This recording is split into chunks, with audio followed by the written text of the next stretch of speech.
Hello everyone, today I will come at factory and I will show you another spring testing machine. There behind me, you look that.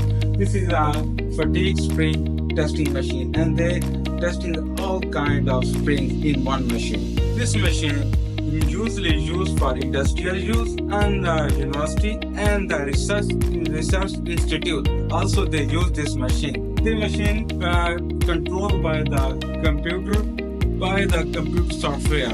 This also have a big controller, protective cover, and we have a some button. This button used for applying or timing power and emergency stop. If, for example, sometime the software did not stop the machine, then overloading our spring, then you control the manually you stop your machine. Everyone, if you interested in our machine, so you will contact with me my WhatsApp number and you visit our website.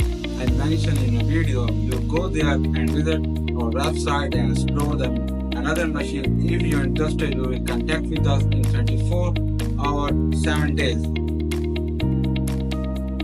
Connect the data transmission cables. Turn on the main power switch. Twist up the emergency stop button of frame and press the power on button. Twist up the emergency stop button of controller and press the power on button. Place the sample onto the bottom compression plate. Adjust the sample position with up or down knob. Close the protection cover. Start the test on testing software.